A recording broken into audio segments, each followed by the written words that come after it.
আমি সরকারকে বলবো, অন্তর্বর্তীকালীন সরকারকে বলবো, ডক্টর ইউনূস সাহেবকে বলবো, কোন একদিকে ঝুঁকে যাবেন না।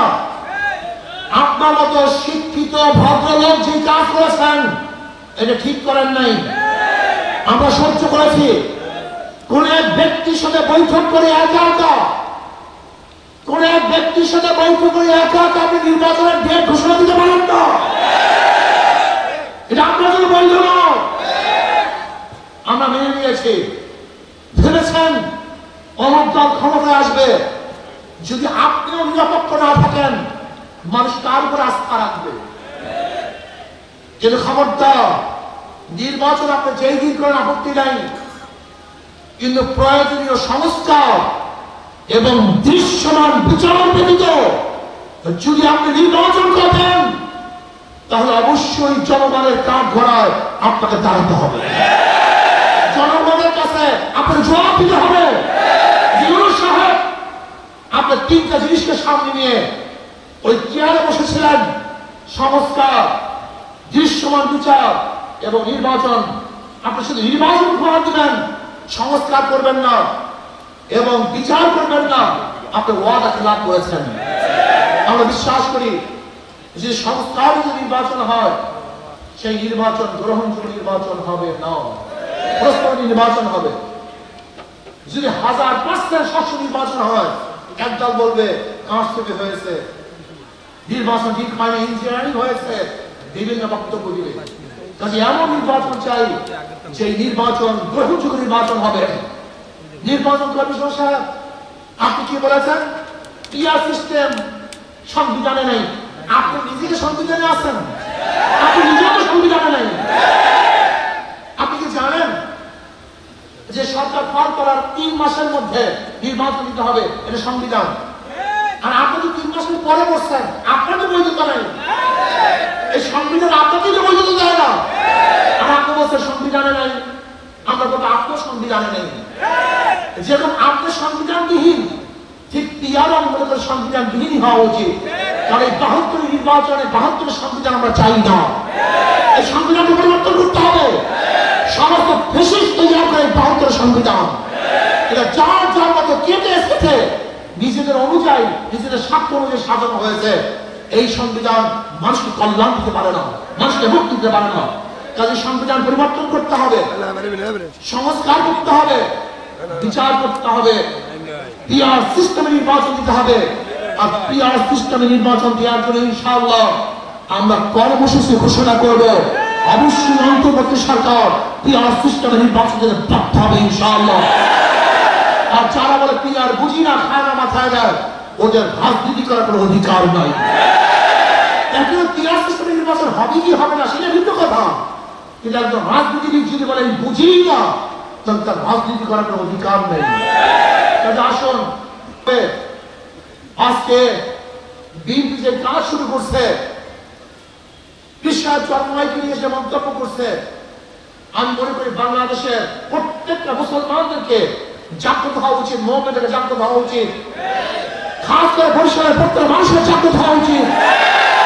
এটা আপনাদের জন্য লজ্জা। আমাদের মধ্যে কিছু মান দিয়েছে, নেশা খা, মিথ্যা বলে, নেশা খায়, কৃষ্ণার চর্ম নাই, যাদের মাধ্যমে হাজারো কাজাকর কাজা ছেড়ে দিয়েছে, হাজারো মৎকর মদের মতো ভেঙে চুরমার করে ফেলেছে, হাজারো খারাপ লোকগুলো আল্লাহর ওলি হয়েছে। তাদের মধ্যে স্লোগান কি দেয়? মিথ্যা বলে, নেশা খায়, কৃষ্ণার চর্ম নেই। এ চর্মনাই বাসী, বরিশাল বাসী, কখন নেশা খেলাম, কোন কথা মিথ্যা বললাম, ধরিয়ে দেন যে অমুক কথা মিথ্যা বলেছি। আমরা নাকি ভণ্ড, আমরা নাকি ভণ্ড, আমাদের এলেম কালামে আমরা মূর্খ, আমরা নাকি চরের দল, কটূক্তি করে। আমি বারবার বলতেছি, আমি বিশ্বাস করি যারা আল্লাহর ওলিদের বিরুদ্ধে এই কটূক্তিমূলক বক্তব্য দিয়েছে, আল্লাহ পাক ছাড় দেন, ছেড়ে দেন না। গজবের অপেক্ষা থাকো, গজব আসতেছে,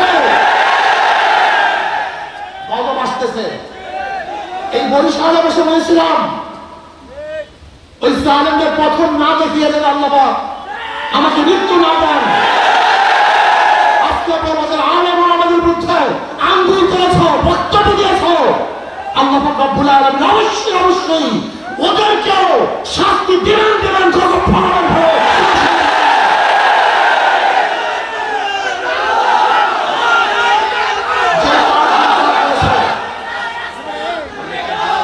যে কাজগুলি করেছে আপনারা দেখেছেন, ওলামায়ে কেরামদেরকে বক্তব্য দিতে দেয় না, সাধারণ মানুষকে চলতে দেয় না, এখনো ক্ষমতায় যায় নাই। তুমি ভেবেছ সেই আগের সেই ধানের শীষ দেখলেই মানুষ পাগল হয়ে যাবে? আল্লাহ, এ 2025 ওরা সব দেখবে, ওদের বক্তব্য দেখবেন, শুধু জিয়াউর রহমান সাহেব এইটা করছে, সেইটা করছে, এইটা করছে, সেইটা করছে। বুঝলাম জিয়াউর রহমান সাহেব এইটা করছে, সেইটা করছে। জিয়াউর রহমান সাহেবের আদর্শের কারণে এদেশের মানুষ সত্তা সাহেবের ভোট দেয় নাই। সত্তা সাহেব কি করেছে? জিয়াউর রহমান সাহেব এইটা করেছে, সেইটা করেছে। খালেদা জিয়াকে 1991 সালে ভোট দেয় নাই। খালেদা জিয়া কি করেছে? জিয়াউর রহমান সাহেব এইটা করেছে, সেইটা করেছে। 2001-এ বিএনপির ক্ষমতায় দেয় নাই। 2001-এ কি করেছো সেইটা বলো। দেখবেন বিএনপির মধ্যে এরকম কোনো বক্তব্য নেই, আমরা এইটা করছি, সেইটা করছি, কোনো বক্তব্য নেই। শুধু জিয়াউর রহমান সাহেব এইটা করছে, সেইটা করছে। বলবেটা কি? এরা তো ক্ষমতায় গিয়ে দুর্নীতিতে 5 বার দেশকে চ্যাম্পিয়নশিপ করছে। এরা দুর্নীতিতে 5 বার চ্যাম্পিয়নশিপ করছে, বহু কেস করছে। এদেশের মানুষ অতুষ্ট হয়ে তাদেরকে উদ্ধার করার জন্য আন্দোলন সংগ্রাম করেছে। যাই হোক, আমি বরিশালের বাসীদেরকে বলবো, আমার বাবাদেরকে বলবো, গোটা বাংলাদেশের মানুষকে বলবো, পিআর সিস্টেমে নির্বাচন দেন। আজকে হোক কালকে হোক বিএনপি ওই দাবি করবে, কিন্তু সে সময় আসতে আছে। বিএনপি পায়ের মাটি তো আস্তে আস্তে সব ফসকিয়ে যাচ্ছে। বিএনপি আজকে হোক কালকে হোক পিআর সিস্টেমে নির্বাচন দাবি করবে।